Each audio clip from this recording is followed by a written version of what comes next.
Hello, today is July the 19th, 2026. I'm going to be reading Judges chapter 19, and this is titled A Levite and His Concubine. And it reads, In those days Israel had no king. Now a Levite who lived in a remote area in the hill country of Ephraim took a concubine from Bethlehem in Judea, but she was unfaithful to him. She left him and went back to her father's house in Bethlehem, Judea. After she had been there for 4 months, her husband went to persuade her to return. He had with him his servant and 2 donkeys. She took him into her father's house, and when her father saw him, he gladly welcomed him. His father-in-law, the girl's father, prevailed upon him to stay, so he remained with him 3 days, eating and drinking and sleeping there. On the fourth day, they got up early, and he prepared to leave. But the girl's father said to his son-in-law, Refresh yourself with something to eat, and then you can go. So the two of them sat down to eat and to drink. Afterwards, the girl's father said, Please stay tonight and enjoy yourself. And when the man got up to go, his father-in-law persuaded him. So he stayed there that night. On the morning of the fifth day, when he rose to go, the girl's father said, Refresh yourself, wait till afternoon. So the two of them ate together. Then, when the man with his concubine and his servant got up to leave, his father-in-law, the girl's father, said, Now look, it's almost evening. Spend the night here. The day is nearly over.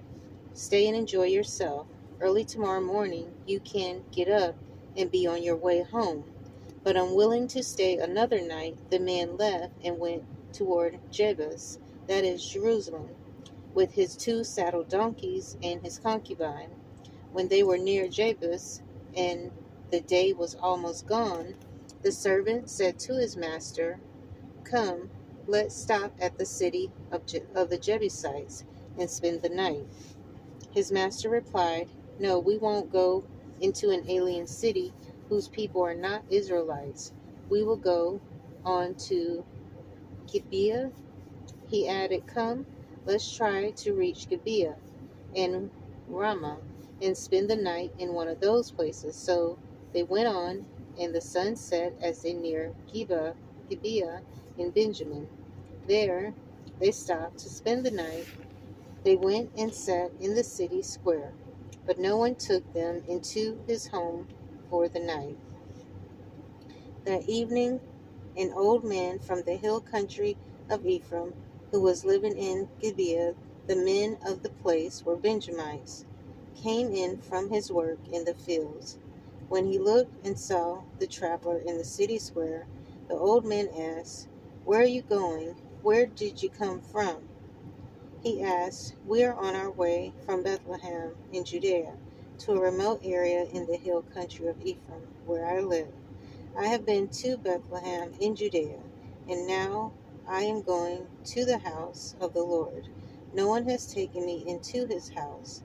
We both have straw and fodder for our donkeys, and bread and wine for ourselves. Your servants, me and your maidservant, and the young man with us. We don't need anything. You are welcome at my house, the old man said. Let me supply whatever you need. Only don't spend the night in the square. So he took him into his house and fed his donkeys. After they washed their feet, they had something to eat and to drink. While they were enjoying themselves, some of the wicked men of the city surrounded the house, pounding on the door. They shouted to the old man who owned the house, Bring out the man who came to your house so we can have sex with him. The owner of the house went outside and said to the men, No, my friends, don't be so vile. Since this man is my guest, don't do this disgraceful thing. Look, here is my virgin daughter and his concubine. I will bring them out to you now, and you can use them and do to them whatever you wish. But to this man, don't do such a disgraceful thing. But the men would not listen to him. So the man took his concubine and sent her outside to them. And they raped her and abused her throughout the night.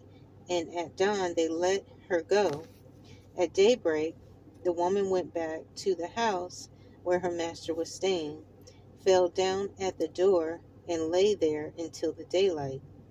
When her master got up in the morning and opened the door of the house and stepped out to continue on his way, there lay his concubine, fallen in the doorway of the house, with her hands on the threshold.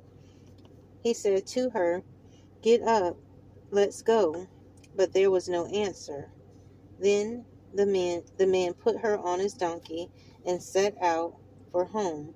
When he reached home, he took a knife and cut up his concubine limb by limb into 12 parts and sent them into all the places of Israel. Everyone who saw it said such a thing had never been seen or done, not since the day the Israelites came up out of Egypt. Think about it, consider it, tell us what to do. So that is the end of Judges chapter 19, and I will pick up in Judges chapter 20, which will be titled Israelites Fight the Benjamites. So I hope you will join me again. Thanks.